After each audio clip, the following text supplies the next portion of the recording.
Hello, this is an overview of Fliptown, which is a solo flip and write game. The game comes on a dry erase board. It also is available as a print and play and includes a standard poker deck. It also has some additions, including these cowbot opponents and some characters that you can play to kind of mix up the game. But in Fliptown, the goal of the game is you are trying to achieve the highest score possible, and you're doing that by tracking stars. 1 star equals 1 victory point, essentially. So you're going to be going around town trying to earn points and also earn things like items, cash, gold to help you along the way. So how you're going to set up the game is you're basically just going to lay out the board, and the first thing you're going to do is you're going to shuffle the deck, place it right here above where it says draw deck. Now I should note that the cowbots give you a win-loss condition, and these I'm not going to explain in this video. I'm just going to teach you the base game, which is as I mentioned, just trying to achieve a high score.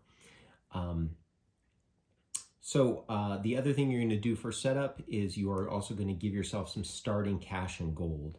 And for the base game, you're going to give yourself $4 cash and 2 gold. Whenever you earn items, you're going to track them in inventory by circling them. Whenever you spend those items, you will just cross them out. So how the game works is it's going to take place over 3 rounds. Each round you're going to take 5 turns. You're going to take a total of 15 turns, at the end of which you will tally up your score. You're going to get 1 point for every $4 you have in your inventory at the end of the game, every 2 golds, silver stars, which are located down here in the mine area and also in the hotel, are end game points. And then also the regular stars, which you track here, you will tally those up, add them up, and that gives you your final score, which you'll compare against a ranking table. So on your turn, you're going to follow these steps of play, or phases of play. First of which is shuffling the deck, placing it above the draw deck. Then you are going to set the sheriff card. This simply means taking the top card without looking at it and placing it off to the side where it says sheriff card. The third phase is to take 5 turns. And how you take a turn is you're just going to flip over the top 3 cards from the draw deck. You're going to place 1 over suit card, 1 over value card, and 1 over your poker card. But you can arrange these however you would like. And basically how you arrange them dictates where you're going to go and what you're going to do. Your suit card, you're only going to pay attention to the suit. In this case, it's a heart. Your value card only to the value, and then your poker card you'll keep track of. In this case, it's the Queen of Diamonds. For the suit card, it's going to dictate which of 4 regions you go to. For the heart, you'll go to the trail, spade to the Badlands, diamond to the mine, and club, you'll go to the town. So, for example, in this case, we'll start by just explaining the trail. With the trail, you always start on the far left side of the trail, and you can go as far along the trail up to your value card. In this case, we could go up to the 3. The catch is, for every reward you skip over, you have to cross it out, and it's gone forever, because you can never backtrack on the trail. So even though I could go to the 3, let's just say I don't, and I go just to the 2. The 2 allows me to get a gold pan or a hammer. Let's just say I pick up a gold pan. Those are tracked down here, gold pans and hammers. And that's basically it. You went to the region, and then you picked the site that you wanted to go to. For the poker card, I'm simply going to track that. That's the queen, and then I circle the diamond. So to note that my first card in my 5-card poker hand for round 1 is the Queen of Diamonds. Once you've done taking your turn, you're just going to move those to the discard pile, and then you're going to pull out 3 new cards and then take another turn. and you're going to do the exact same thing. So let me quickly explain what the other regions do. So let's say, for example, I had used this card, the suit card. Let's say I did this, say. So the suit card being a spade dictates that I go to the Badlands. The value card is a 3. So in the case of the Badlands, the value dictates what you're going to rob. In the case of the 3, I'm going to rob this chicken here. You can also rob cows, stagecoaches, or trains. The higher the value, the more difficult it is going to be to rob that item. And that's because to resolve robberies in the Badlands, you're going to pull the top card from this deck, and it has to meet or exceed the value of what you were robbing, in this case, the 3 chicken. So I'll just do that. So I pulled a 9, which is higher than the 3, so I was successful in robbing that chicken. When you're successful, you're going to gain all the rewards below that target. So in this case, I gain 1 wanted, which wanted's not good, but we robbed a chicken, so we got a little wanted. I gained 2 stars, and I gained $2 cash. Now, had I not been successful, I would not have gotten the cash. I still would have recorded the wanted, and I would have gotten half of the value in stars. So in this case, I would have gotten just 1 star instead of 2 stars. The other thing to note with the Badlands is, let's say I had already, in a previous turns, circled those 2 chickens and I circled that chicken. When you complete a row in the Badlands, that unlocks one of these bonus actions. So in case of the chickens, it would unlock a cemetery action because this tombstone represents a cemetery. So I could then immediately take a cemetery action. And I guess this is a good time to explain the cemetery. The cemetery, you'll notice the the center tombstone is already circled. When you go to the cemetery, you can pick any tombstone and you will circle it. So let's say I did that one. When you do so, you do gain a wanted. You'll notice there's a wanted by every tombstone because essentially you are grave robbing. And then you gain a reward in the cemetery.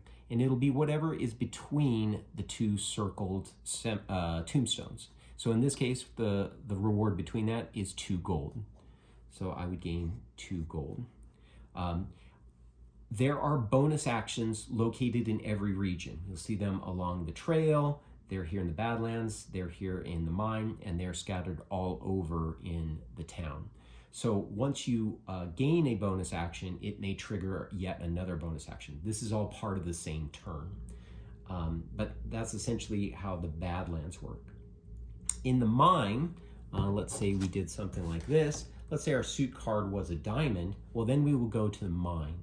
And the value card determines if you move left or right in the mine. So to begin with, you always start at the top of the mine shaft, and ace through 7, you'd go left, 8 through king, you'd go right. We have an ace, so we would go left, and as a reward, we would gain a hammer, and we would gain a gold. Now, if we return to the mine on a later turn, we can then access the next chamber down. So it's sort of like a tech tree kind of mechanic where you could continue on from the top, or you could continue down from a chamber you've already accessed, as long as your value card matches the values that give you access into the next chamber. Moving on to the town, I'm not going to go over what every single town building does, but every building does something different, whether giving you an item or helping you earn or convert things. They do all kinds of different things.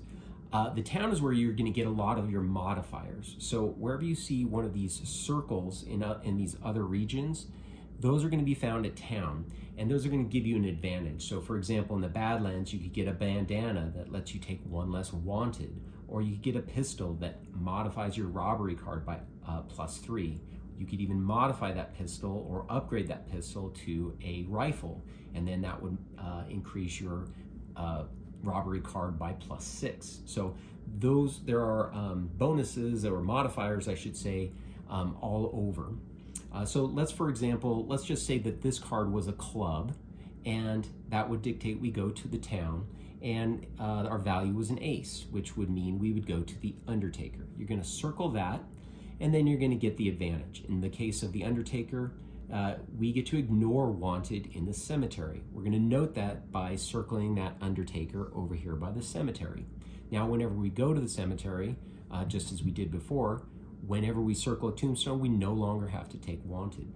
The other nice thing with the buildings is, unlike other areas where once you've circled them, you can't circle them again or return to them again, you can return to a building again after you've been there. So if we already went to the Undertaker on a previous round, we could choose to go to the Undertaker again, and then we get the next bonus. So the first time we got that bonus, we could then on the second time get this bonus, which is the shovel. And the shovel allows us to actually gain a point every time we go to the cemetery. The other thing to note is that every single building either comes with a star or another bonus action.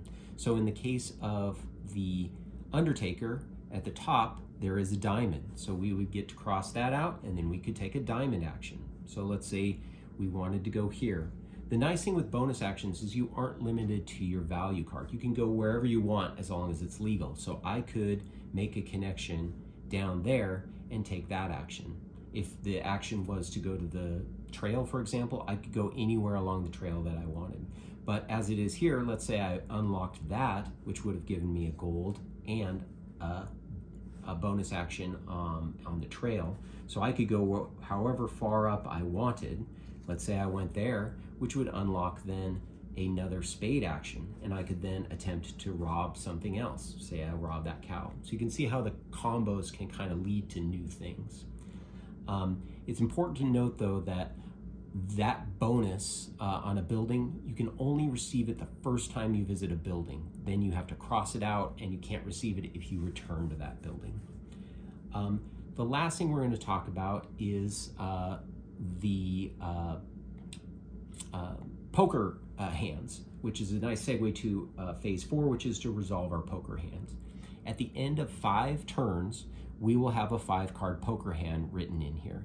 And you're going to simply resolve that by looking at this pay table here and gaining the bonus based on what your poker hand is, all the way from 1 pair to up to a royal flush if you can be that lucky. Now, if you don't have anything, if you bust and have nothing, there's no penalty. This is just a reward for gaining a good poker hand. The 5th phase is to pan and work. This is a way to generate income at the end of every round. It's going to be based on how many gold pans and hammers you've collected. So remember, we collected these before. This is going to give us 1 gold per gold pan and $2 per hammer. And finally, we come to our last phase, which is the Sheriff Attempts Arrest phase, and that is where this card comes into play. Depending on how much wanted you have, you may be arrested by the sheriff. And the sheriff likes low cards, because if the sheriff's card is lower than your amount of wanted, he will arrest you. So in this case, luckily we only have 2 wanted. So the only card that would allow us to get arrested would be lower than that 2, an ace. So we could take our chances and flip this over, or you always have the option to bribe the sheriff in gold. To bribe the sheriff, you're going to basically pay 1 gold per wanted you have. So if I wanted to be ultra safe, I could just pay 2 gold and be safe from the sheriff, just discard that. Let's pretend I took my chances and I'd flip it over, and the sheriff was a 4, which luckily is not lower than our number of wanted, so we don't get arrested. You put that in the discard pile, and that concludes the round. Now, had you been arrested, you would have had to pay a penalty as listed here. That's pretty much the game. The only other thing I wanted to mention is that you can modify your suit card by paying 2 gold to modify that to the suit of your choice, or you can pay 1 gold to modify your value card up or down 1. Now, you can't roll an ace to a king, but you could turn that ace to a 2 with 1 gold, or you could pay more gold to modify it even further. I think that's pretty much it for the rules. I hope you enjoy it, and thanks for watching.